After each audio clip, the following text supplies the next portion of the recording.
അച്ഛനും അമ്മയും എപ്പോഴും കൂടെ തന്നെ ഉണ്ടല്ലേ? കൂടെ തന്നെ ഉണ്ട്. എന്താണ് അച്ഛനും അമ്മയുടെ ഏറ്റവും വലിയ ആഗ്രഹം എന്ന് പറയാറുണ്ടായിരുന്നു അവര്? പാട്ടുകാരിയായി തീരുക. പിന്നെ അച്ഛനും അമ്മയും ഞാൻ കാണണമെന്നും പറയാറുണ്ട്. അത് പ്രധാനമായിട്ട്. നല്ലൊരു ജീവിതം ഉണ്ടാകുക, ഇതൊക്കെ തന്നെ.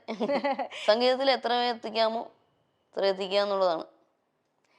നമ്മളെ അച്ഛനമ്മമാര് നമ്മളെ നോക്കുന്നത് പോലെ വേറെ ആർക്കും ചെയ്യാൻ പറ്റില്ല എന്നുള്ളൊരു സംഭവമുണ്ട്.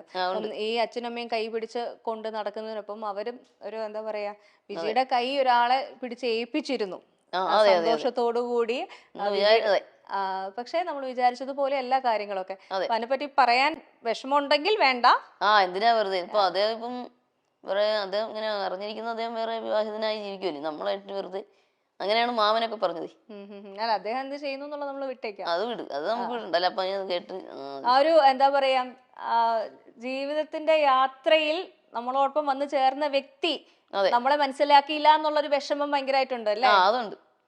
നമ്മുടെ ദുഃഖം എന്താണെന്നോ എന്താണ് വിഷമമെന്ന് മനസ്സിലാക്കാതെ പെരുമാറുക. അച്ഛനും അമ്മയും പാടില്ല. അവരൊക്കെ അകറ്റുവാൻ നോക്കുക അതായത് എല്ലാം ഒറ്റയ്ക്ക് എല്ലാവരെയും കൂടെ അച്ഛനും അമ്മയും മാത്രമല്ല എല്ലാവരെയും അകറ്റാൻ നോക്കിയാൽ നമ്മൾ സമ്മതിച്ചില്ല. സാധാരണ പെൺകുട്ടികള് ഇത്തരത്തിലുള്ള എന്താ പറയാ പ്രശ്നമുള്ള സാഹചര്യങ്ങളിൽ പെട്ടുപോയി കഴിഞ്ഞാൽ അതിൽ നിന്നും പുറത്തു വരാൻ ഉള്ള ധൈര്യം ഉണ്ടാവാറില്ല. പക്ഷെ വിജി സത്യത്തിൽ ഒരു വലിയൊരു പ്രശ്നത്തിൽ നിന്നും രക്ഷപ്പെട്ട് കരകയറി എന്നാണ് ഞാൻ വിശ്വസിക്കുന്നത്. ആ ധൈര്യം എങ്ങനെ കിട്ടി? അത് പണ്ടേ എനിക്ക് അങ്ങനെ വാശിയുള്ള സ്വഭാവം. എന്താണെങ്കിലും നമുക്ക് ഇഷ്ടമില്ലാതെന്ന് പറഞ്ഞാൽ എന്തൊക്കെ നിർബന്ധിച്ചാലും നമ്മള് ചെയ്യൂല. അപ്പൊ ആ വാശി ഞാൻ അവിടെയും കാണിച്ചു. അത് തന്നെ വിജിയെ അകറ്റാൻ ശ്രമിച്ചത് വിജിയുടെ ഏറ്റവും പ്രിയപ്പെട്ട പാരന്റ്സിൽ നിന്നും അതേപോലെ തന്നെ വിജിയുടെ സംഗീതത്തിൽ നിന്നും കൂടിയാണല്ലേ? എല്ലാം കൂടെ. പാരന്റ്സിനെ അകറ്റുമ്പോൾ നമ്മുടെ സംഗീതത്തിനെയും ബാധിക്കുമല്ലോ. നമ്മുടെ മനസ്സിന് വിഷമം വരുമ്പോൾ സംഗീതത്തെയും ബാധിക്കും. പിന്നെ പുള്ളിക്ക് മിണ്ടിയ ദേഷ്യം അങ്ങനെയൊക്കെ ആയിരുന്നു. മിണ്ടിയ ദേഷ്യം. അതിപ്പോ നമ്മള് പാട്ട് കേൾക്കുമ്പോഴേ കൈ കൊട്ടുക, താളം പിടിക്കുക, എല്ലാത്തിനും ദേഷ്യം. ഞാൻ പറയാതെ ദേഷ്യം വെച്ചോണ്ട് അവിടെ എങ്ങനെ പോയി ഇരിക്കാൻ പറ്റും. ഇങ്ങോട്ട് വരണ്ടി അത് വേണ്ടെന്ന് പറയും.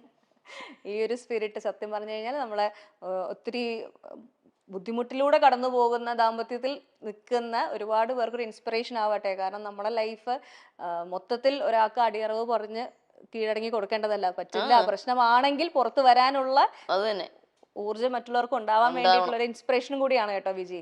അതെ. പിന്നെ അല്ലാണ്ട് അങ്ങനെ കീഴടങ്ങേണ്ട ആവശ്യം എന്താ? അതിന്റെ ആവശ്യമില്ല. ലൈഫിലെ ഏറ്റവും വലിയ പ്രേരണ എന്താണ്? പ്രേരണ അച്ഛനും അമ്മയുടെയും പ്രോത്സാഹനം. ഇതൊക്കെ തന്നെ അച്ഛൻ്റെ അമ്മയുടെയും പ്രോത്സാഹനമാണ്. പിന്നെ ഇത് നമ്മുടെ സ്വന്തം ഇഷ്ടപ്രകാരം ആരും പറഞ്ഞിട്ടല്ല കേട്ടോ. അച്ഛനും അമ്മയൊന്നും എന്നാ നീ വേണ്ടാന്ന് വച്ചേക്കെന്ന് പറഞ്ഞിട്ടില്ല. കാരണം നിന്റെ തീരുമാനമാണ്, നിന്റെ ജീവിതമാണ്, നീ ആലോചിച്ച് തീരുമാനിക്കുക. എല്ലാവരും അങ്ങനെയാ പറയുന്നത്. ധൈര്യം മനസ്സുണ്ടാവുക എന്ന് പറയുന്നത് വലിയ കാര്യമാണ് കേട്ടോ. അതെ, അതാരും പറഞ്ഞിട്ട് ചെയ്തതല്ല. അങ്ങനെ ഒരു ധാരണയൊക്കെ പുള്ളിക്കൊക്കെ എല്ലാവർക്കും ഉണ്ട്. ഞാൻ പറഞ്ഞിട്ടാണ് ഒന്നുമില്ല. അല്ല, നമ്മള് എന്താ പറയാ, നമുക്ക് നല്ലത് പറഞ്ഞു തരുന്നവരുടെ കേട്ട് കഴിഞ്ഞാലും കുഴപ്പമില്ലല്ലോ. തെറ്റൊന്നും ഇല്ലല്ലോ. പറഞ്ഞോന്ന് വെച്ചല്ലേ. പോട്ടെ, അതൊക്കെ പോട്ടെ. സാറ് പറഞ്ഞ അത് വിട്. അത് വിടാം അല്ലേ?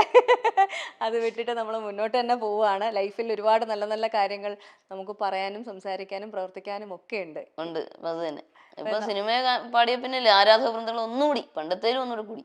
വ്യത്യസ്തമായ ആലാപന ശൈലിയിലൂടെ മലയാളികളുടെ മനസ്സിൽ ഇടം നേടിയ ഗായികയാണ് വൈക്കം വിജയലക്ഷ്മി. സെല്ലുലോയിഡ് എന്ന ചിത്രത്തിലെ കാറ്റേ കാറ്റേ എന്ന് തുടങ്ങുന്ന ഗാനം ആലപിച്ച് പിന്നണി ഗാനരംഗത്ത് എത്തിയ അവർ ഇപ്പോൾ തെന്നിന്ത്യൻ സിനിമാ ലോകത്ത് തന്നെ ശ്രദ്ധ പിടിച്ചു പറ്റിക്കഴിഞ്ഞു. അടുത്തിടെ പുറത്തിറങ്ങിയ അജയന്റെ രണ്ടാം മോഷണം എന്ന സിനിമയിലെ അങ്ങുമാനക്കോണില് മിന്നി നിന്നൊരമ്പിളി എന്ന ഗാനം ഹിറ്റ് ലിസ്റ്റിൽ ഇടം പിടിച്ച് മുന്നേറുകയാണ്. ഈ അവസരത്തിൽ തന്റെ ദാമ്പത്യ ജീവിതത്തിലെ പരാജയത്തെക്കുറിച്ച് പറയുകയാണ് വിജയലക്ഷ്മി.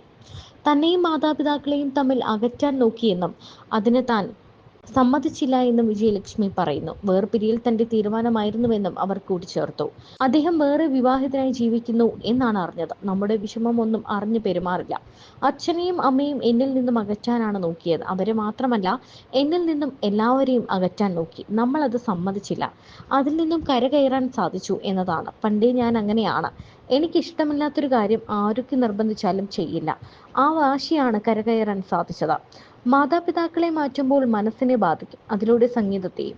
മിണ്ടിക്കഴിഞ്ഞാൽ പുള്ളിക്ക് ദേഷ്യമാണ്. എന്തിനും ഏതിനും ദേഷ്യം.